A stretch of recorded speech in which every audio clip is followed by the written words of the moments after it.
بەناوی خوای بەخشندەی میهرەبان بینەران و بیسەرانی خۆشەویستی کەناڵی ئاسمانی پەیام لە هەرکوێیەگەن جوانترین سڵاو و خۆشەویستیتان لێبێ. خۆشحاڵ و کامەرانم لە ئەڵقەیەکی نوێی بەرنامەی باس و خواست بە دیداری ئێوەی عەزیز و خۆشەویست شاد دەبمەوە ئەڵقەیەکی نوێی بەرنامەکەتان پێشکەش دەکەم. لە بەرنامەی باس و خواستی ئەمڕۆماندا باس لە ڕۆژی جیهانی فێربوونەکەین. بێگومان خوای گەورە لە قورئانی پیرۆزدا دوای گفتوگۆ و مناقەشەیەک لە نێوان خۆی و مەلایکەتەکانە کە مەلایکەتەکان لە هۆکاری دروستکردنی مرۆڤ و زیادبوونی مرۆڤایەتی لە خوای گەورە دەپرسن تاکە شتێک کە کۆتایی بەو مناقەشە و گفتوگۆ پڕ لە ئەدەبەی نێوان مەلایکە و خوای گەورە دەهێنێ ئەوەیە کە خوای گەورە معجیزەیەک پیشانی مەلایکەتەکانەدا کە حەزرەتی ئادەمی خەلقەندەی دەستی خوددا جەلە جەلالوهو ناوی تەواوی ئەو شتانەی کە لە دەوروبەردان و بۆ ژیانی مرۆڤایەتی و مرۆڤەکان و نەوەکانی بە سوود و گرنگە فێری دەکات و پاشتر ئەویش دەیڵێتەوە و بۆیە زۆربەی زۆری مەلایکەتەکان تەواوی مەلایکەتەکان کۆتایی بەوە دێن و پاک و بێگەرتی بۆ خوا دەڵێنەوە. پێغەمبەری خوا صلی الله علیه وسلم لە فەرموودەیەکدا دەفەرمێ باشترین کەستان ئەو کەسەیە کە قورئانی پیرۆز فێر بێ و خەڵکی دیکەش فێر بکە. تەنانەت لە ژیانی پڕبەرەکەتی پێغەمبەری خوادا صلی الله علیه وسلم فێربوون و زانین و گەڕان بە دوای عیلمدا یەکێک بۆ لە بنەماکانی پێکهێنانی دەوڵەتێکی ئیسلامی و زۆر مەدح و سەنای ئەو کەسانەشی کردووە کە لە کۆڕی زیکر و خوێندن و زانیندا کۆ دەبنەوە. بۆیە دەبینی بە گەشتنی پێ و قودومی مبارەکی بەڕێزیان بۆ شاری مەدینە پێغەمبەری خوا صلی الله علیه وسلم زەیدی کوڕی سابتی 18 ساڵ دەنێرێتە لای زانایانی جوولەکە تا فێری زمانی عیبری ببێ و لە کەید و فێڵ و تەڵەکەی جوولەکەکان پارێزراو بن. مەبەستم پێغەمبەری خوا و شوێن کەوتوانێتیم. جا حسی فەیلسوف یایەکێ لە ڕێبەر و پێشەنگەکانی بیری ئیسلامی معتەزیلە لە تەمەنی 105 ساڵیدا کاتێکەوە ڕۆژێ لە دەرەوە دێتەوە سیر دەکات ژنەکەی تەواوی کتێبەکانی سووتاندووە تووشی ئیفلیجی و شەلل دەبێت. بەڵام سەرنجام بە گاگۆڵکی هەر بەرەو لای پاژماوەی سوتاوی کتێبخانەکەی دەڕوا دەیەوێت یەکێک بە گۆچانەکەی دەستی کتێبێک لە ڕەفەی کتێبخانەکەی بێنێتە خوارەوە سەرنجام کتێبخانەکەی هەرس بەسەریدا دێنێ و هێندەی تر تووشی ئیفلیجی و شەلەلی دەکات. بەڵام لە سەرمەرگدا دەڵێ تکاتان لێ دەکەم بەر لەوەی بمرم بەر لەوەی گیانم دەرچێ ئەو کتێبە یا ئەو پەڕاوەم بۆ بێنن بەو زانیاری و فێربوونەشەوە بگەڕێمەوە لای خۆم. سەکینە پاندیتایی ڕۆماننووسی ئیتالیایی دەڵێ وێڵی فێربوونم ئەگەرچی بزانم سبەی نێژ دەمرم. ئێمە لەم بەرنامەیەدا باز لە فێربوونەکەین و جۆرەکانی فێربوون و گرنگی فێربوون و ڕازاندنەوەی کۆمەڵگەکەمان بە فێربوون و زانست و زانیاری بۆ مەبەستە میواداری زۆر بەڕێز مامۆستا سەلاحەدین محەممەد زانای ئاینیم کردو. مامۆستاگیان زۆر بەخێر بێ و سوپاس بۆ ئامادەبوون. زۆر سوپاس دەکەم. قورئان و فەرموودەکانی پێغەمبەری خوا صلی الله علیه وسلم چۆن گرنگیان بە فێربوون و زانین داوە. بسم الله الرحمن الرحيم الحمد لله والصلاة والسلام على رسول الله محمد صلى الله تعالى عليه وسلم وعلى آله وصحبه أجمعين. سەرەتا دەستخۆشی لە بەڕێستانەکەم و لە تەلەڤیزیۆنەکەتانەکەم. بێگومان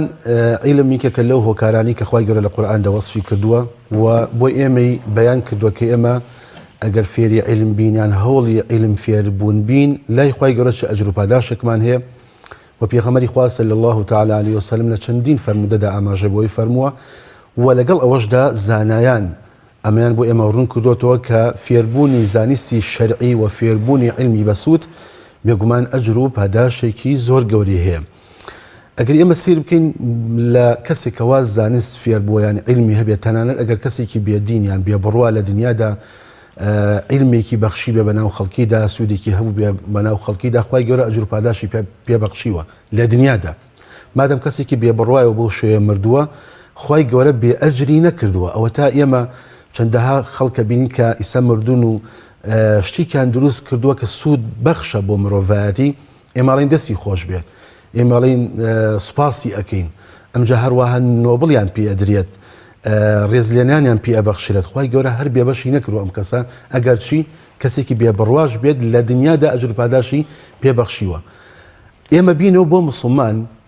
پێغەمبەری خوا صلی الله علیه وسلم لە پێش هەموو شتێک قورئان بەحسی ئەومان بۆ دەکات کە کەسێ ئیماندار بێت عیلمیە ببەخشێت دەبێت مەرجی تیابێت واتە یەکەم مەرج ئەوەیە کە لە پێناوی خی گەورە دابێت ئەگەر ئەم کەسە کەسێکی ئیماندارە علم و زانستێکی جوانی بەخشی بە خەڵکی مەبەستی ڕەزامەندی خی گەورە بێت خی گەورە لە دنیادا ئەجری دەداتەوە لە قیامەتیشە ئەجری دەداتەوە بۆ چونکە لە پێناوی ڕەزامەندی خی گەورەدا بۆ بەڵام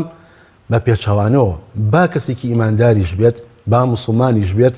ئەگە علمێکی سودبەخشی بەخشی بێ بە خەڵکی بەڵام مەبەستی ڕەزامەندی خی گەورە نەبێت ئەها پێغەمبەری خوا صلی الله علیه و فەرمی لە ڕۆژی قیامەتە خی گەورە جەهەنم بەکێ خۆشەکە بە سێ تاقم یەکێ لەوانە عالمێکە کە پێغەمبەری خوا صلی الله علیه و فەرمی خی گەورە محکەمەیەکە دەفەرمێت ئەو علمی کە من بە تۆم بەخشی چی لێ کرد تەمان لەو کاتا درۆ کات لە ڕووی بەڕێستان ئەڵێ ئەی خۆیان من بەخشیم بە خەڵکی من لە پێناوی ڕەزامەندی توا بەخشیم بەڵام خی گەورە ئەفەرمێت درۆت کرد هەموو فریشتەکان ئەفەرمێت درۆت کرد دەی موسڵمانیشە مادەم ئەم کەسە لە پێناوی ڕەزامەندی خی گەورەدانەی بەخشی سێ دەکەین بەس لایانی دنیایی دەستکەوتووە لایانی قیامەتی دەست دەکەوتووە هەر بۆی خی گەورە لە قورئاندا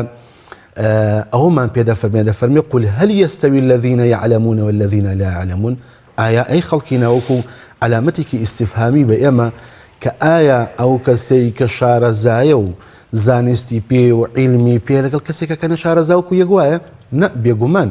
ئللا لای خی گەورە کەسێک کە شارەزای علمی هەبێت لای خی گەورە ئەجر و پاداشی زیاتر لە کەسێکی بێعلم هەر بۆیە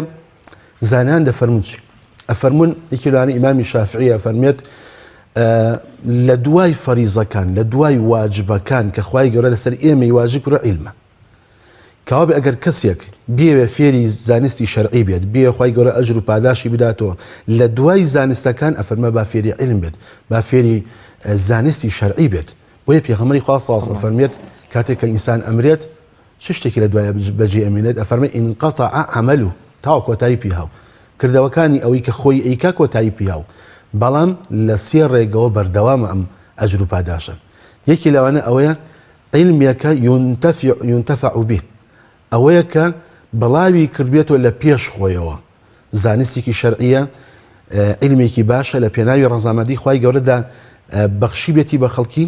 ئەفەرمێت تا ئەو شتە ئەمێنێت بەردەوام ئەجر و پاداش ئەچێ بۆ ئەو مردووە بۆیە ئەوەندە علم گەورەیە تەنانەت لە دوای مردنی خۆشمان لە دوای نەمانی خۆشمان لە دنیادا بەردەوامی ئەجر و پاداش ئەچێ بۆ ئەو کەسە بە مەرجێ وەکو عەرزم کردن لە پێناوی ڕەزامەندی خی گەورەدا بێت مەبەستی ئەوە نەبێت کێ ئەڵێ دەستی خۆش بێ کێ ئەڵێ ئەمە کەسێکی باشە زانایە نە مەبەستی ئەوە نەبێت ئەمە بەدەرە لەوەی کەوا خەڵک سوپاسی ئەکات ئەمە نە بەڵام لێرە مەبەستمان نەفسی خۆیەتی لە پێناوی ڕەزامەندی خی گەورەدا بێ خی گەورە پێی ئەبەخشێت بۆیە پێغەمبەری خوا صلی الله علیه و فەرمێت من يريد الله به خيرا يفقهه في الدين هەر کەسێک خی گەورە تووشی خێری بکات جا خێر زۆر گەورەیە خێر ئەوەیە کە کەسێک تووشی ببێت واتە ئەجری دنیا و قیامەتیشی دەسەکەوێت ئەفەرمێت خی گەورە ویستی وابێت کەسێک تووشی خێر بکات فێری علمیەکات يفقهه في الدين واتە چاوڕۆشنی ئەکات لە ڕوانگەی دین و شەرعەوە ئەم کەسە زیاتر شارەزا ئەبێت خی گەورە زیاتر کار ئاسانی بۆ کات زیاتر خی گەورە دیخاتە مێشکەوە بۆچی لەبەرەوە خی گەورە ویستی وایم کەسە تووشی خێر بکات کەوا بە هەر مەرج ئەوە نییە و عەرزم کردن بەس عیبادەتی سونەت بێت لە دوای فەرز کەسێ بیەوێت کە ئەجر و پاداشی دەستکەوێ بریتێ لە عیلم بەڵام عیلمێک کە بەڕاستی بۆ قیامەتیش و بۆ دنیاش ئیسفادی هەبێت بۆ قیامەت ئەوەیە کە کەسێک بۆ نمونەکە وەکو جەنابەت بەحسی کرد پێغەمبەری خوا صلی الله علیه و فەرمێت چاکتریتان کێیە ئەفەرمێوەیە کەوا قورئان بزانێت بەڵام چاکتر لەوە ئەوەیە کە بە خەڵکیش ڕاگەیەنێت کەوا بێت ئەمە چاکی دنیاشی تێدایە و چاکی قیامەتیشی تێدایە هەندێک شت هەیە لە دنیادا بەس ئیسفادەی دنیایی هەیە ئیسفادی قیامەتی تیان نییە یەکی لەوانە قورئان فێربوونە یەکی لەوانە زانستی شەرعیە کە لە ڕۆژێکدا لەوە چێ خەڵکانێکە بە نێزانن تۆ ئەم شتە بەناو خەڵکیدا وڵاو بکەیتەوە خی گەورە ئەیکاتە مایی ئەجر و پاداشێکی بێشمار بۆ ئەو کەسە بۆیە خی گەورە ئەفەرمێت لە گەورەی زانستە کە زانست چەنە گەورە و چەنە بەڕێزە لای خی گەورە ئەفەرمی ئینەما یەخشە الله من عیباده العلەما کێ لە خوا ترسێ ئەفەرمی ئەو کەسێک کە کەسێکی عالم بێت بەڕاستی بەس کەسی عالم لە خوا ترسێت ئەزا دەگوترێ پێغەمبەری خوش صلی الله علیه و سلم لە هەر هەموو قورآندا تاکە دوعایەکە وەکوڵێت جێگیر کرابێت تەنهاوەیە کە داوای زیادبوونی علمی کردواتە نە داوای زیادبوونی تەمەن نەر سەروەت و سامان نە ڕسق نە زۆشتی نەکرێت تەنها علم ینی ئەمە گرنگی و مەوا و پێگەی علم نییە لە ژیانی پێغەمبەری خوا صلی الله علیه و سلم کە بە پاڕانە و مناجات داوای زیادبوونی لە خوای گەورە بکە بێگومان خۆی معجزەی ئەم ئیسلامەت چێ بریتێ لە قورئان هەر بۆیە خوای گەورە نەیارانی ئەم دینە بەچیەکە بە معجزەیەکە کە فەرمێت ئەگەر ئێوە ئەڵێن قورئانی محەممەدە دە ئاەتمان بۆ بێنن دوایە فەرمێ یەک ئاەتمان بۆ بێن ئەمە عیلمە کەوا بێ عیلم ئەوەیە کە خوای گەورە قورئانەکەی ناردووە ئەوەیە کە پێغەمبەری خوا صلی الله علیه و سلم لەسەر ئەو قورئانە ئێمە فێری شەرع و دینەکات بۆیە کاتێک کە خوای گەورە ئەمەمان پێدا فەرمی عەقلیشی پێبەخشین دەبێ ئەمەش ئاگادار بین یعنی عەقل خوای گەورە بۆ وەسیلەکان بە ئێمەی بەخشیوە بەڵام نەیکردووەتە حەکەم بفەرمێت ئێوە عەقڵتان حەکەم بێ بەسەر قورئانەوە ئێوە عەقڵتان بڕیار بات بەسەر قورئانەوە خۆتان بڕیار بن نەخێر فەرمیەتی حەدیثیشمان هەیە لە پەنای قورئاندا خوای گەورە ئەفەرمێت ئەطیعوا الله و ئەطیعوا الرەسوول لە پەنای بەگوێکردنی خوای گەورەدا فەرمانەکانی خوای گەورە کە ئێمە لەسەر ئەو فەرمانانە کاری ڕۆژانەمان بین بەڕێوە ئەفەرمێ و ئەطیعوا الرەسوول ئیطاعی پێغەمبەری خوش بکە کەوا بێت ئەمیش بەشێکە لە عیلم نەک ئەوە تا ئێمە بڵین وەڵا ئێمە عەقڵمان کوژاوەتەوە نەخێر خوای گەورە عەقڵی نەکوژانێتەوە لە چەندین ئاەتە ئەفەرمێت ئولی الئەلباب یعنی قسە لەگەڵ عەقڵەکانەکات بەڵام عەقڵێک کە بەڕاستی سنووری خوای گەورە نەبەزێنێت عەقڵێک کە خۆی بە چاکتر سیر نەکات بڵێ قورئان ئەوەیە ئەبێ ئێمە خۆمان سەیری بکەین نەخێر ئێمە حەدیثمان هەیە واتە حەدیثەکانی حەدیث صحیحەکانی پێغەمبەری خوا صلی الله علیه و سلم کە پێمان دەفەرمێت ئەمە ڕاوی ئەم ئاەتەیە ئەمە سەبەب نزولی ئەم ئاەتەیە ئەمە مەبەستی خوای گەورە لەم ئاەتەدا ئابۆ شێوات و ئەمە کێ کردوێتی پێغەمبەری خوا صلی الله علیه و سلم کە بریتیە لە دووهەم عیلم کە بریتە لە حەدیثی صحیحی پێغەمبەری خوا صلی الله علیه و سلم زۆر باش مامۆستا بۆچی پێویستە ئێمە فێر بین واتە ئەم هەموو گرنگی دانە بە عیلم و بە زانست و بە فێربوون لە پێناوی چیدایە بۆچی پێویستە مرۆڤ لە ژیانی ڕۆژانەیدا فێربوون بکاتە چرای دەستی بێگومان فێربوون هەر ئەوە نیە ئینسانە بێت بڵێ ئەخوێنمەوە خوای گەورە ئەفەرمێت لە قورئان ئەفەرمێت فەسئەلوا ئەهلە الذیکر ئین کونتم لا تعلمون بپرسن کەوا بپرسین بەشێکە لە عیلم شەرط ئەوە نیە ئێمە هەر کتێب بخوێنینەوە یان هەر قسە بکەین شەرط قسەکردن نییە شەرط ئەوەیە ئێمە ئەگەر شتێکمان نەزانی خوای گەورە ئەفەرمێت ئێوە بپرسن لە ئەهلی زانست لە ئەهلی عیلم ئەمەش بەشێکە لەوەی کەوا ئەگەر کەوتینە هەڵەوە لەوەوە ئێمە علمی زیاتر فێر بین بۆیە جارێکیان ئەگەڕنەوە ئەڵێن کابرایە کاتە خزمەتی مامۆسایەکی ئاینی وتی مامۆستا لە قورئانە هەموو شتێکی تێدایە تی بەڵێ هەموو شتێکی تێدایە دیارە ئەم کەسە مەبەستی شتێکی تر بۆ وەکو شکاندنی مامۆسا و شکاندنی قورئان بێت مامۆستاکە فەرمی بەڵێ هەموو شتێک لە قورئانە هەیە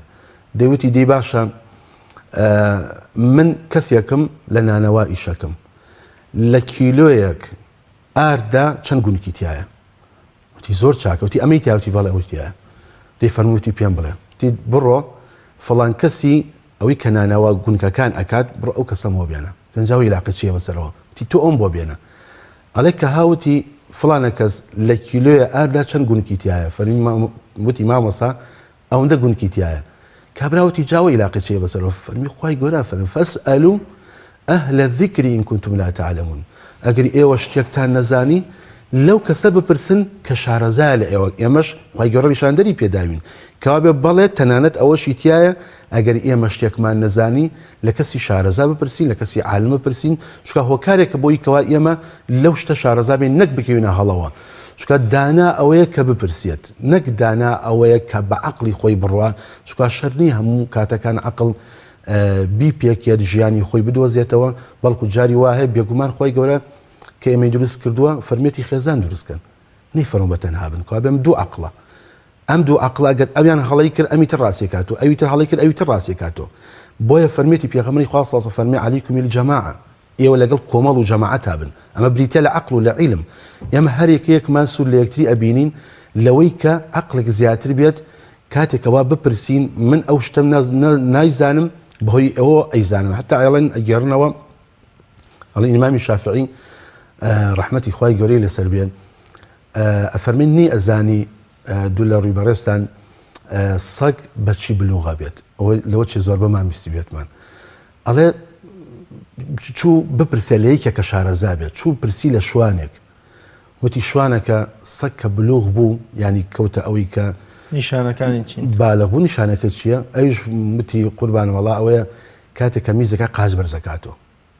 وتی دەوەڵاهی زۆر میمە ئیمامی شافعی کە عالم بۆ نەیزانیوە جا فەرمی هەر کاتێکم پیاوە ئەبینی بە مامۆسا بانگیە کرد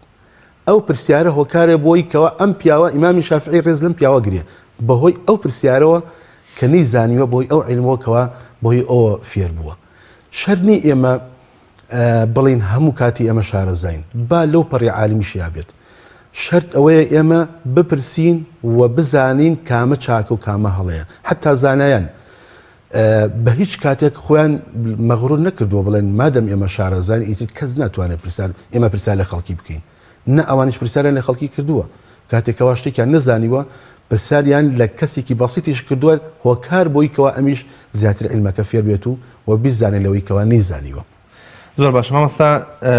لە ئیسلامدا لە قورئان و لە فرمودەکانی پێغەمبەری خوادا صلی الله علیه و سلم چۆن پێگە و وەسف و سەنای عیلم کراوە یان چۆن پێناسی عیلممان بۆ کراوە و چۆن مەدحی عیلم کراوە بێگومان خۆی گەورە لە وەسفی گەورەی عالمی کردووە ئەوە تا پێغەمبەری خوا صلی الله علیه و سلم فەرمێ فەضل العالم على العابد فەزلی گەورەی کەسێکی عالم بەسەر کەسێکی خواناسەوە وەکو چی وایە وەکو وایە مانگ لە شەوی چواردا ببینی کە سێری ئەستێرەکانەکەی ئەوان چکۆلن بەڵام سێرێکی مانگ بەو گەورەیە چەنە گەورەی لە چاو ئەستێرەکانە کەوا بێت ئەوەندە گەورەیە پێغەمبەری خوا صلی الله علیه و سلم بەو شێوەیە باسی کردووە کە لە بەردەم ئەستێرەکاندا ئەگە گەورە نەبوایە خوای گەورە ئەو هەمڕێزی لێ نەئەنا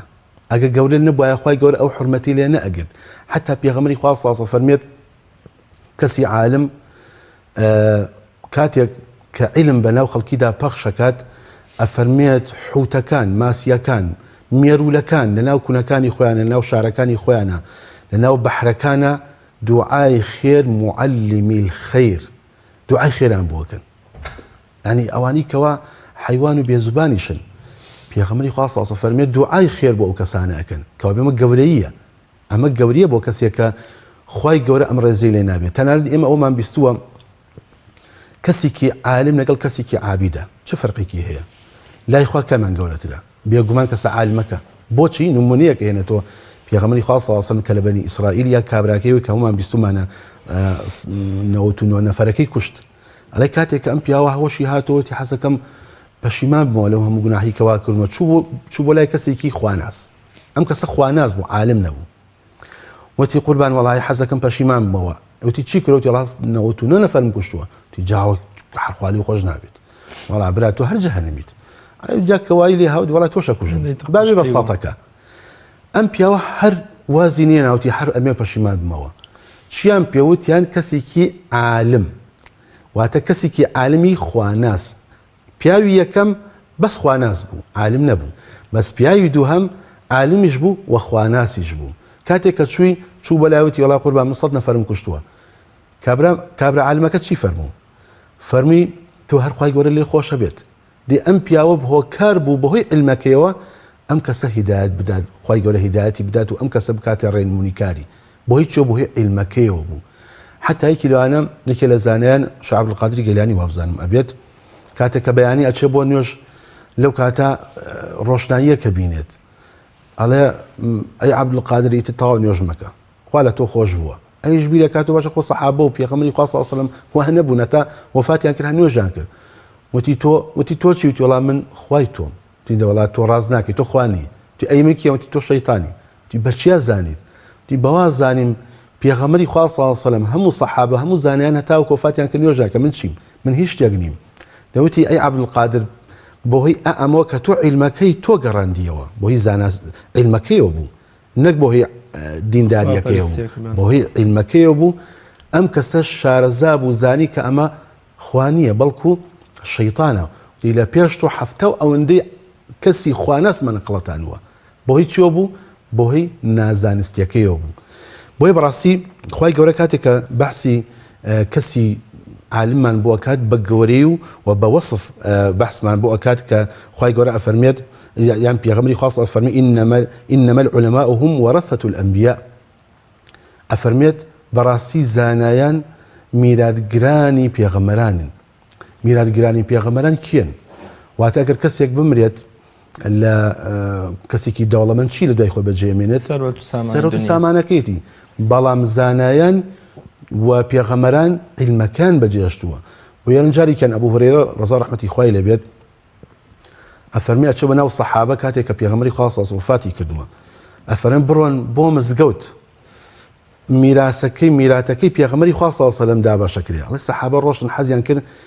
میراتی پیرۆزی پێغەمبەری خوا سەڵڵاهو عەلەیهی وسەلەم ببینن و شتێکیان دەستکەوێ. ئەڵێ کە ڕۆشتن سەیرەکەن کۆمەڵێک خەڵک دانیشتووە دەرز ئەڵێنەوە، زانستی شەرعی بە خەڵکی ئەڵێنەوە. وتیان کوا ئەی ئەبوو هورەیرە؟ فەرمی ئەوە شەرعە، دینەکەی خوا میراتی پێغەمبەرە، شەرعەکەی خوا میراتی پێغەمبەرە. کەوا بێت ئێمە کاتێک کە پێغەمبەری خوا سەڵڵاهو عەلەیهی وسەلەم شانازی پێوەکەین پێغەمبەرمانە و لەگەڵ ئەوەشا کەسێکی عالم بووە، کەسێکی خواناز بووە و لەگەڵ ئەوەشەوەی کە لە دوای بەجێماوە بریتیە لە زانستی شەرعی بووە و قورئانەکەی خوای گەورە بووە و فەرمودەکانی پێغەمبەری خوا سەڵڵاهو عەلەیهی وسەلەم بووە. صلی الله علیه وسلم. زۆر باشە. مامۆستا گرنگی و سوودی فێربوون و عیلم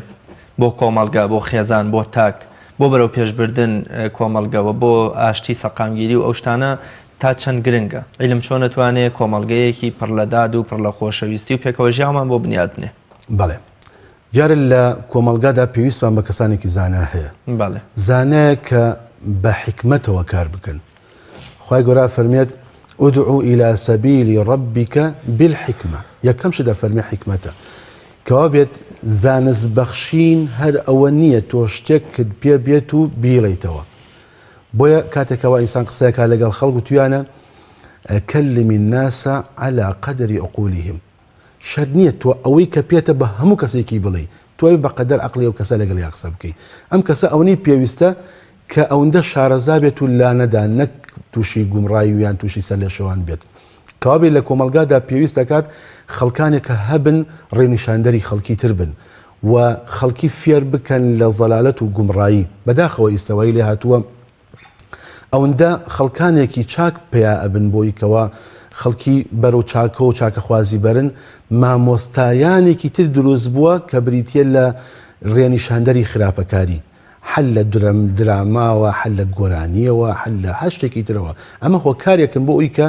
جۆرێکە لە عیلمێکی نادروست، ئەی خۆش عیلمە، ئەویش هەر عیلمە، بەڵام جۆرێکە لە عیلمێکی نادروست. کاتێک کۆمەڵگا ببێت لەوەی کە شارەزا بن لە شتە جوانەکان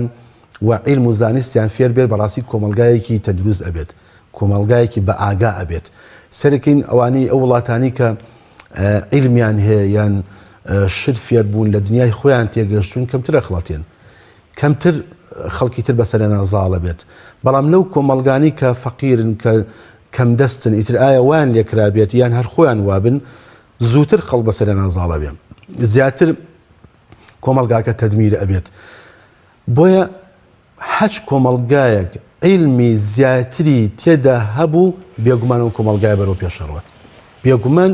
خوای گەورە زیاتریش ئەو کۆمەڵگای هیدایەتەدا بە مەرجێک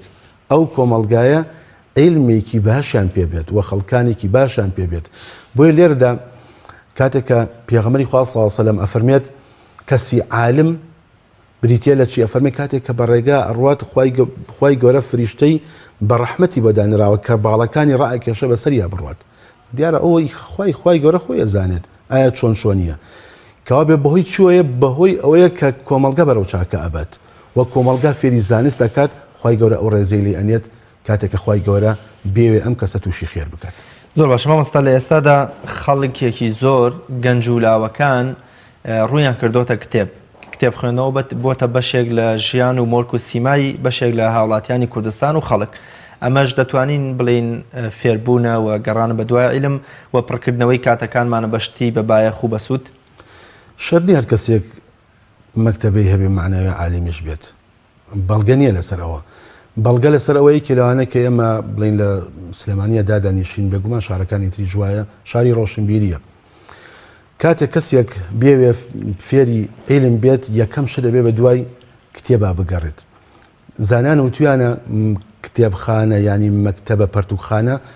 وەک وایە کۆمەڵی خەڵک دانیشتبن و بەڵام بێدەنگن کاتێک کە تۆ کتێبەکە ئەخوێنیتەوە ئەمجا لەگەڵ تا قسەیەکەن کەوابێت کۆمەڵی خەڵکن حتا لەگەڵیانە قسەنەکەی ئەوان قسە ناکەن لەگەڵ تووە یعنی بەداخۆی ئێستا گەنجەکانمان ئێمە چەنەها یەکێ لەو شتانی کە ئەتوانی بڵین بەشێکی ڕەحمەتی خوای گەورەی کە بریتە لە تۆڕەکانی ئینتەرنێت کە دەبێت ئیسفادی لێ بکەین بەڵام بەداخەوە کۆمەڵە شتانێک بۆ هێنراونەتە ناو وڵاتە دواکەوتوەکان هەل لە یاریکردن یاریکردن بەشێکە لە ژیانی ئینسان نەکرێ بڵین یاری دەربکرێ لە ژیانی ئینسان بەشێکە لە ژیان بەڵام معنای ئەوە نیە ئالوودەبی پێوە معنای ئەوە نیە هەموو کاتێ خۆتی پێوە خەری بکەی بەڵکو ئەوەیە کە ئێمە زانستی لێەوە فێر بین جاران ئەگەر کەسێک پرسیاری بکردیان نەو زانیا دەبواە بچوای بەلای فڵان مامۆستا یان ئەگەر مامۆستای بە دوای پرسیارێ بگەڕایە دەبواە فڵان کتێب ئەمسەر ئەوسەر تا شتێکی کەمی بۆ دەرەکەو لەبەرەوە کتێب نەبوو بەڵام ئیستا بە ئاسانترین شێوێتە بەردەست بەوەی کەوا تۆ تەسەوڕنەکەی ئەو پرسیارە بۆ جوابەیەت یەتە بەردەست کەوا بێت یعنی دەبێت زۆر بە چاکی گەنجەکانمان ئیسفادی لێ وەربگرن زۆر چاک زانایان ئیسفادی لێ وەربگرن و هەروەها لەگەڵ ئەوەشە دەبێت کە مادەم شاری ڕۆشنبیری بێت دەبێت زۆر مەکتەبی تێدا بێت دەبێت ئەوەندە گرنگی بە ڕسم دەدرێت گرنگی بە هەیکەل ئەدرێت پەیکەریەکە دانراوە یان ئەمە چ شتێکی پێوە دیار بێت ئەگەر هاتوو دەلایە لەسەر عیلم و زانست و زانیاری نەکات یعنی دەبێت تەلەڤیزیۆنەکانمان ئەوەندە گرنگی بە هەندێک شت ئەدەن جاری وایە بەرنامەیەک سەعاتێک لەسەری ئەڕۆ باسی خواردن دەکات خواردن حەزێکی ئینسانە دەبێت بیزانێن بەڵام ئەوەندە گرنگ بەلانی عیلمی نادرێت علمی بریتە لە چی خوار ئەوە نیە ئەمەوە شتێکی بچووک سیر بکەین عیلم ئەوەیە تۆ لە ژیانی خۆت بگەی کەسێک کاچێ بۆ بازارلەی پرسە بۆ چووە لە وڵا نازانم ئێخۆ ئەمە کەسێکی جاهیلە بۆیە نازانێت ئەیتۆ بێ هەدەفت هەبێت کاتێک کە خوای گەورە دروستی کردووی لە قیامەتە لێمانە پرسێتەوە بۆ ئەم ژیانی تۆ کە خوای گەورە بە تۆی بەخشی بوو 70 ساڵ 6 ساڵ لە چیا سەرفر کرد عیلمەکە لە چیا سەرفر کرد یخۆم هەمی لە پرسیینەوەیە کەوا بێت کەسی عالم هەر ئەوە نییە دەبێت کەسێکی زۆر شارەزا بێت کەسی عالم ئەوەیە لە دنیاکەی خۆی تێ بگات لە دەروپشتی خۆی تێ بگات بزانێت ئەوەندە بزانێت کە خەڵکی فێڵی لێ نەکات ئیمامی عومەر ئەفەرمێ من فێڵ لە کەس ناکەم و حەزیش ناکەم و نامەوە کەسیش فێڵم لێ بکات ئەمە جۆرەکە لە عیلم هەر خودی پرسیارکردن عیلمە هەر خودی پرسیارکردن عیلمە هەر خودی ئەوەی بڵێ نازانم عیلمە کەسێ پرسیاری لێکات بڵێ نازانم نایزانی بڵێ نایزانم ئەی بۆ یەکێ لە زانان کاتێک کە 40 پرسیاری لێ کرا چۆن جوابیاوە نەی فەرمووەڵە کورە من زانام ئەبێ هەر جوابی بەمەوە 37 فەرمی لا ئەدری نایزانم زۆر میما خودی عیلمە ئەمە کەوا بێت زانایان بەم شێوە تێگەشتون لەکێ لە سەحابەت تێگەشتون کاتێک کە پرسیارێکیان لێکرا لە دوای پێغەمبەری خوا صلی الله علیه و سلم کە پێغەمبەری خوا صلی الله علیه و سلم وفاتی کردبوو کاتێک کە پرسیارەکانی لێکرا ئەوەی نایزانم ئەچوو ئەی بڕۆ بە فڵان کەس بڵێ ئەوی ژەی من نایزانم معنای ئەوە نیە هەر نێزانی ترسا بوو ئەگەر بە هەڵە جواباتەوە ئەی فەرموو کە ئەهاتەوە سەری یەکەم نەفەر کەوا بە ئەمە هەر خۆمان نەزانی سام بزانێت کە نازانێت زۆر مهمە نەک نەزانێت کە نازانێت ئەمە خەتەرە زۆر باشە مامۆستا لە ئێستادا بە جۆرێ لە جۆرەکان بە گومانەوە یان بە ئیهانە و سوکایەتەوە باز لە عیلمی شەرعیەکرێ یان پێی وایە کە هیچ کەڵک و سوودێکی بۆ دنیانیە و بەسەر چووە بەڵام لە ئێمە گەسەی ڕابردوو ئەەکەین حوجرە و مزگەوتەکانی ئێمە پیاوانێکی وایان دروست کردوون کە لە چاو خەڵکانی تر بە لە چاو پرۆفیسۆر و ئەوانشی کە خاوەن دکتۆران توانین بڵین مانگن لە چاو ئەوانەدا ینی پیاوانێکی وەکو مەولەوی و بێسارانی و مەحوی و نالی و مەلای گەورەی کۆی و مامۆستا عەبدولکەریم و دەڕیس و سەعیدی نورسی و کاک ئەحمەدی موفیزادە ئەمانە هەموویان دەرچووی ئەو عیلمە شەرعیە بوون کە هەتا کورد ماوە بێ شانازیان پێوە بکە ینی ئەدەبی کوردی یا زمانی کوردی ئەگەر مێزەر بەسەر و زانایانی ئاینی لە ڕابردوودا نەبوونە ئێستا بەرەو پوکانەوە و بەرەوتیا چۆن ڕۆشت بوو مەبەستمەوەیە مزگەوت و حوجرەکانی ئێمە چ ڕۆڵێکیان هەبووە لە فێربوونی خەڵک لە بێدارکردنەوەی خەڵک لە پاراستنی شکۆی کۆمەڵایەتی و زمانی و کەلتوری و فەرەنگی کووردە بێگومان ڕۆژێک هەبووە کە قوتابخانە نەبووە ئەو ڕۆڵەی کە هەی بووە لە کۆمەلگادا حوجرەکان بووە مزگەوتەکان بووە ئەو مامۆستانی کەوا ئیسێمە شانازی پێوەکەن کە هیچ شەهادەیشان نەبووە نە شاهادەی ماجستەریان هەبووە، نە شاهادەی دکتۆریانیان هەبووە، تەنانەت مەحەدێکیان نەخوێندەوە، تەنانەت شاهادەی زانکۆیەکیان نەبووە، بەڵام زۆر عالم بوون. هۆکارەکەی چی بووە؟ ئەمانە عالم بوون، بەدۆ شاهادا نەگەڕاون، بەداخەوە ئیستا بەدۆی شاهادا ئەگەڕێ، بەڵام عیلمی نییە. بڕۆ لی پرسە کەسێکەوە شاهادەی هەیە بڵێ راپۆرتێکم بۆ بنووسە لەسەر بابەتێک نایزانێ بە عەرەبی بنووسێت، ئەوە ئینگلیزی تۆپی خەرە ئەولاوە، نازانێ بە عەرەبی بنووسێت، کەوابی ئەمە عیلم نییە. بۆیە لە ڕۆژێکدا مزگەوتەکان جێگی ئەوەیان کردووە. ئەو کەسی کە ڕقی لە علمی شەرعیە بە واتای ڕقی لە دینەکەیە. چونکە مامۆستایانی ئێمە کە خەڵکیان ڕاست کردوێتەوە لە مزگەوتەکان و هاتوونەتە دەرەوە. مزگەوتەکان مەدرسەیەکی گەورە بوون، حتا ئەوترێت لەو کاتا کە خەڵ زۆر نەخۆنەوار بووە. یعنی تر ئایا کاتەکەی نەگونجاوە یان وا لێکراوە کاتێک کە بڵین کاغەزێ بەهاتیا بۆ ناو دیەکە نامەیەک بەهاتیاکیری خوێندەوە، مامۆستاکیری خوێندەوە، کەس نەبوو بیخوێنێتەوە، کاو بەس مامۆستای ئاینی خوێنەوار بووە. بۆیە ئیستا لەناو کوردەواری ئەوترێ فڵان مەلا فڵان کەس سەرێکی نوێژ ناکە، یان لەوە چێ سەرەکەین هەر خوۆش ناناسی. هۆکارەکەی چی بووە؟ هەر کەسێ خوێنەوار بووە پیاون تۆ مەلا، بەو ناوە ناویان هەیە، ینی کاوابێ بەس مەلا خوێنەوار بووە، بەس مامۆستای ئاینی خوێنەوار بووە. بۆیە ئەو هەموو زانایی لێ دروست بووە لە چیۆ؟ لە مزگەوتەوە، نەک حکوومەت یارمەتیاوە، نە پاڵپشتێکی ئەو تویان هەبووە، نە جێگە و شوێنیان هەبووە. یعنی لەگەڵ ئەوەشە بەنانەسکی بەنانە ڕقی ئەم مامۆستایانە پێگەیاندون، بەڵام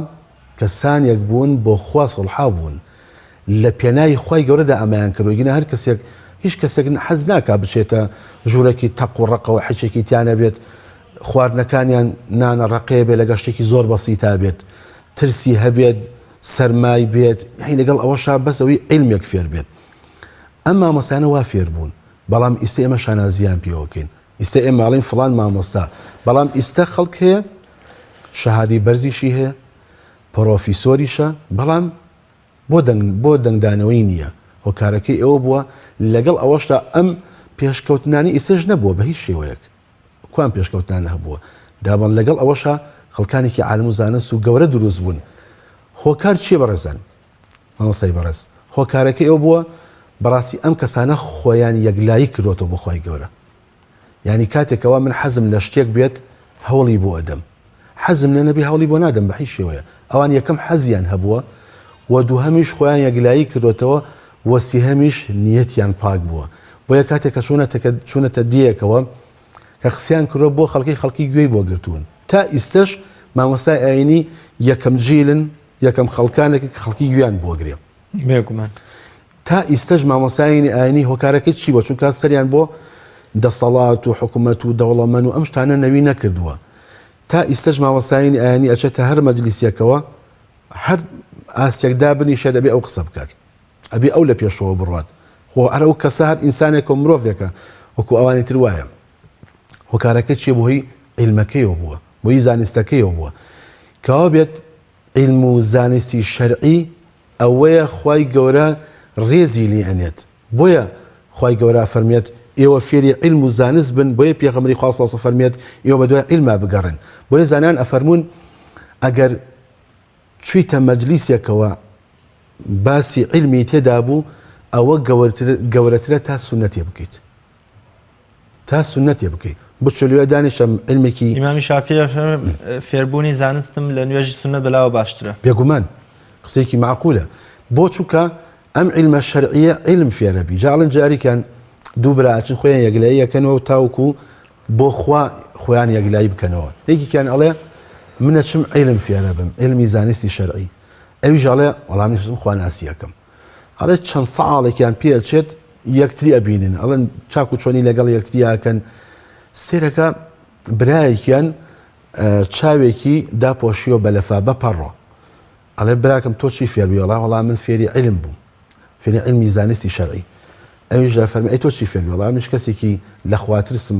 ئەم هەموو ماوەیە دەستم کڕۆ بە عیبادەتێکی زۆر زۆر. ئەڵێ براکەم ئەمە چییە بە چاوتەوە بەسووتە؟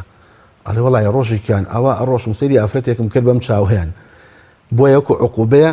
ئەمەم لە فافێکم پیاوە. فەرمی هەروە دەستێژی گوتەوەتی ئارە وەڵات تاوکو ئیسە نوێژەکە دروست نەبووە.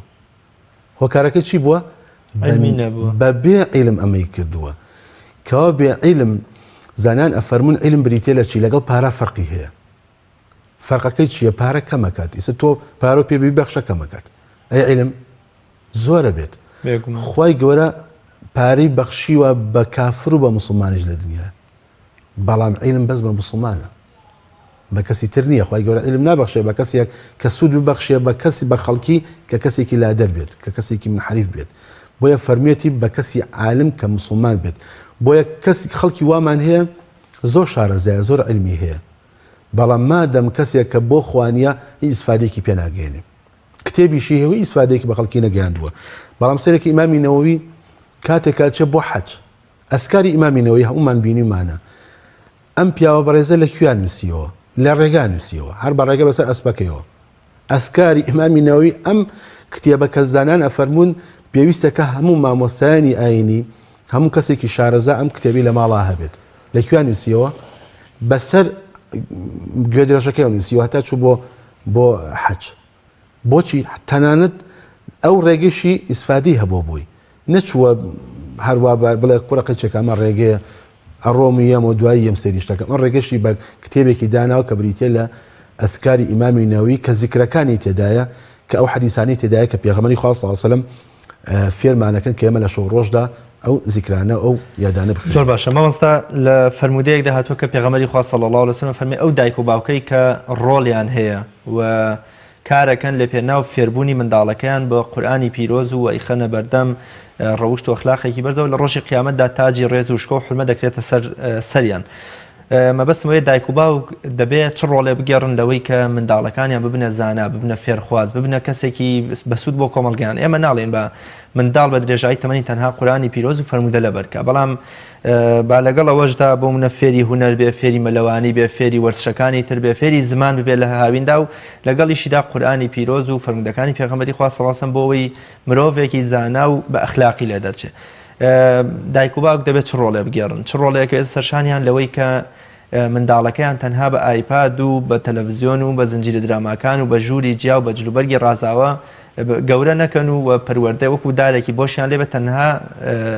لە ڕووی جەستەیەوە پێگەیەنرابن. بێگومان پێغەمبەری خوا صلی الله علیه و سلم کە پێشتر چوونە خزمەتی حەدیثەکە کە ئەفەرمێ کە ئینسان ئەمرێت لە دوای خۆیەوە سێشت بەجێ ئەمێنێت یەکێ لەو شانە چییە؟ وەلەد صالح يدعو له منداڵێک لە دوای بەجێ بمێنێ کە دوعای خێری بۆ بکات. دوعای خێر بمعنای چیە؟ معنای عیلمیشە. کەوا بێت ئێمە ئەگەر بمانەوێت لە دوای خۆمان دارێک بنێژین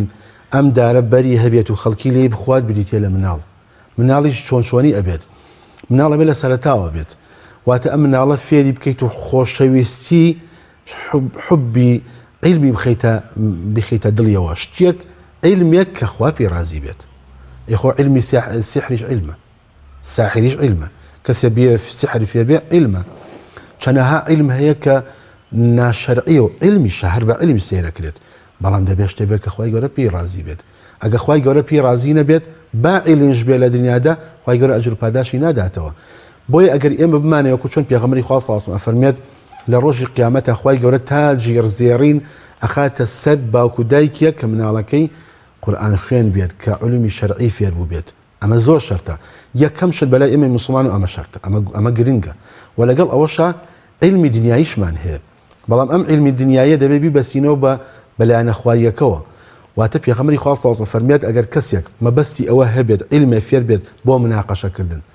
ئەفەرمێن فەلیەتەبەوەء مەقعدەه من النار مەبەستی ئەمە بێت بۆ یەکەوە مناقەشەی پێ بکات ئەوە باجێکی خۆشکا لە ئاگری جەهەنم. ئەگەر عیلمێک ئەوە بێ پارەی پێ بکرێت مەبەستم ئەوە بێت ئەو کەسە مەبەستی ئەوە بێ خوای گەورە نەکاتە ئەجر و پاداش کەوا بێت مناڵەکانمان با دڵمان بەوە خۆش بێ لە دوای خۆمان ببێتە ئەجر و پاداش بۆ ئێمە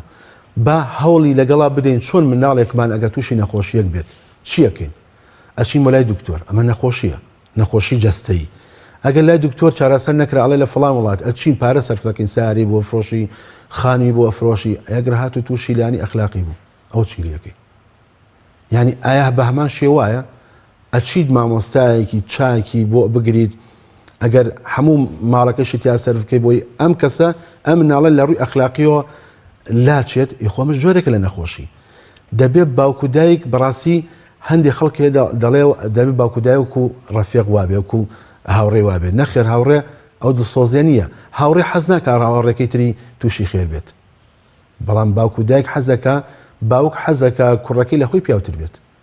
دایک حەزەکە کچەکەی لە خۆی ژنتر بێت، کەوا بێت دایک و باوک گەورەترە تا هاوڕێ دڵسۆز نییە، بەڵام دایک و باوک دڵسۆزە. ئێمە بمانوێت منداڵەکانمان کەسی باشی لە دەرچێت بەڕاستی ئەبێ وابێت، ئەبێت فێریان بکەین و بیبین بەلای کەسی شارەزا کە فێری زانست بە فێری قورئان بێت. ئێمە عیلمەکە خی گەورە کتابێکی نردۆتە خوارە بریتە لە قورئان، کەلامی خوایە. تۆچی کتێبێکە خوێنین تۆ کەلامی فڵان کەسە، قسەی فڵان کەسە، یانەچە فێری زوبانە بێت. فێری زوبان یعنی تۆ لەوە چ هەر پێویستیشی پێ نەبێت، هیوایە چە دەورەی زوبان فێرە بێت، هەر پێویستیشی پێ نییە، هەرڵە حەزەکەم فێر بم، چی ئیسفادێکی لێگرتووە هیچ. بەڵام تۆرە فێری شەرع بە ئیسفادەی دین و قیامەتیشی تێدایە. ینی هەندێک شری هەیە عیلمە، بەڵام لەم کاتەدا لەوە چ ئیسفادی تێدا نەبێت. بۆیە من داواکم لە دایک و باوکان ئەوەندە هەوڵ ئەدەن پارە سەرفەکەن لە فڵان شوێن مانگانە ساڵانە ئەوەی پارێتی ئەچێت مەمنونیشی ئەبێت. وەرم مناڵەکانتان بیان بۆ مزگەوت بەبێ پارە، ئەو شوێنانی کەوا بنکەی قورئانی تێدایە، کە بنکەی علومی شەرعی تێدایە. بەڕاستی ئێمە ئەگە مناڵەکانمان لە خواترز بن، ئەگەر لە شەرعی خوای گەورە تێگەشت بێت ناکەونە هەڵدێرەوە. بەڵام ئایا تۆ گرنتی ئەوەی کەسێک شارەزا بێت لە عیلمێکی ترا بەڵام شارەزانە بێت لە دینە نەکەوێتە هەڵەوە؟ دەکەوێتە هەڵەوە. بۆیە ئێمە موسڵمانی دەبێت مناڵەکانمان لەسەر شتی باشە فێر بکەین، لەسەر شتی شەرعی فێر بکەین، بزانێت کامە حەڵاڵ و کامە حرامە. ئیمامی عومەرە فەرمێت ئەو کەسی کە کاسبیەکە لە بازاڕە بانێ هەتاوەکو نەزانێ حرام و حەڵاڵ لە چیایە، ئێخۆی بزانێ حرام و حەڵاڵ چییە. جاری وا هەبووە کەسێ هەبووە وتێتی وەڵاهی من تاوکو ئیسە بیستومە نەمزانیوە، حتا تەمەنیشی هەبووە، ئەمە هۆکارەکەی چی بۆ لەوچە لە سەرەتاوە فێر نەکرابێت. بۆیە ئەگەر کەسێک مناڵەکەی بە چاکە ببر بڕێەوە، نەسیحەت و ئامۆژگاری کە فێری علمی و زانست و شەرعی کرد، ئەگە خۆشی فێری نەکرد کەسێکی تر هەوڵی یاک تا کەسێکی تر فێر بێت فێری بکات، ئەفەرمی ئەمە سەدەقەی جاریە. بەعەکسی شەوایە، بەعەکسی شەوە ئەگەر ئەم باوکە ئەم دایکە فێری علمێکیان کرد کە خراپەیە، کە خوای گەورە پێی ناڕازیە، چه خراپێکی دەسەکەوێ باوکو دایکیش بەشی تایەتی، حتا ئەو علمە ئەمێنێت باوکو دایکیش بەشی تایەتی. بۆیە پێغەمبەری خوا صلی الله علیه و سلم فێرمانەکات ئێمە لە کێوە مناڵ فێری شت بکەین. ئەفەرمی لە 7 ساڵیەوە چۆن تەلەڤیزیۆنی ئاوا سەیریەکەی بەس سەی پیشانی بە، بەس بۆی بڵێ وەکو ڕسم پیشانی بە، گەشتە 10 ساڵان زیاتر، گەشتە 15 ساڵان زیاتر فێری بکە، کاوی مەرحەلەی پێوتوین تا ئەم شتانە فێر بین، ئەم کەسە بیاوێت شتێک فێر بێت لە خوێن و لە ئەسقان و لە گیانیەوە بڕوات. بەڵام خۆ ئەگەر هاتوو گەورە بوو تۆ بەگوێ تۆ ناکات. ئەگەر ئێمە وەکو باوکو دایک نەبینە مامۆستا بۆ مناڵەکانمان ڕەفیقە بێتە مامۆستا، هاوڵی خراپ ئەبێتە مامۆستا. ئەو کاتە تۆ قسەی لەگەڵا بکە لە باوکە تۆ نازانی بابا ئیسە تۆ عیلمی کە ئیسە تۆ فێربی ئیسە ئەوە نییە، بۆ چووکە لە سەرەتاوە نوهێناوە. بەڵام معنەی ئەوە نییە هەر کەسێ باوکو دایکی لەگەم مناڵەکەیە بە چاکی هات ئەگەر لە کۆتاییا خراپ بوویت دە باوکو دایکی خراپە. ئێمە نمونەمانەیە یەکیلانە پێغەمبەر نوحە وەزانانی تریشە و پێغەمبەرانی تریش کە مناڵیان کافر بووە، بێدین بووە، بەڵام معنەی ئەوە نییە باوکو دایکی فێری نەکردووە، نە ئەمە مەرحەلەیەک فێری کردو بەڵام دوایی لای یاوە. بەڵام ئەوەی کەوا لەسەر ئێمەیە مناڵمان وەکو چۆن پێغەمبەری خوا صلی الله علیه و سلم فەرمێت لە 7 ساڵانەوە دوای بۆ 10 ساڵان دوای بۆ 15 ساڵان، ئەفەرمی حتا ئەوشی فێر کردوین کە شەو ئەخەون کچ و کورد جاکرێنەوە. ئەمە هۆکاری تێدایە لەوە چێ بڵێن چۆن شتی وابێ، ئەمە هۆکارە. شەرع دووربین بووە،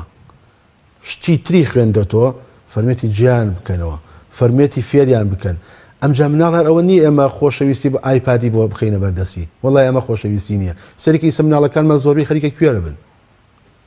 خەریکە وەیلات و کوێرە بن، هەر لە بە مناڵی کوێرە بێت. بۆ ئەوەندە سەیری یاری کردو، یاری عیلم نییە. سەرێکی ئەو مناڵانە کە ئالوودەی زیاتر مۆبایل و ئایپادن هات چۆنەڵی حەپۆل دەرچوون، دولەڕی جەنابتان گەمژە دەرچوون، عەقلی بە هیچ شتێک ناشکێت، میوانیت میوان نایە لە جێگەی خۆیان دانیشتووە، هیچ شتێک فێر نەبووە، بەس ئالوودە بووە بەوە. هەی بەڕاستی ئەمە جۆرێکە لە غەزوی فکریە، غەزوی فکری وای لێ هاتووە مناڵەکانمان گیراون و دەست بەسەر کراوە بێەوەی بزانین بەبێ چەک و ئەسلیحە هاتوونەتە ناو ماڵمانەوە. بۆیە باوکو دایکانی بەڕێز هەر ئەوەی ئێمە مناڵەکانمان بڵێن وەڵاهی جلیان بۆ کڕین و پۆشاکیان بۆ کڕین و خواردنیان بۆ کڕین و لە گەرمە و سەرمایان پارێزین هەر ئەوە نییە بەڵکو هەر ئەوەشە لە ئەخلاقی خراپیش ماسەیان زۆر بە کورتی کۆتا قسەت لەسەر ڕۆژی گیانی فێربوون و گرنگی فێربوون و باشی فێربوون بۆ ژیانی ڕۆژانەمان ئێمە لە دینی ئێمەدا لە ئیسلامدا ڕۆژ یەک نییە بە ناوی ڕۆژی عیلم بەڵکو هەموو کاتەکانمان عیلمە ئەوەیە کە ئەو کەسانی کە ڕۆژێکیان داناوە ئەو ڕۆژەیە یادیەکەن و خوا حابیس نا ئێمە هەموو ڕۆژەکەمان عیلمە هەموو ڕۆژێکمان زانستە کە ئێمە بە دوای زانست و عیلما بگەڕین بۆیە وەکو هەر لە سەرەتاوە باسمان کرد من بە باوکو دایکانی بەڕێزەڵین ئاگاتان لە مناڵەکانی خۆتان بن دەستیان بگرن بیانە سەر ڕێگەی چاک و خۆشتان فێری چاکە بن ناکرێت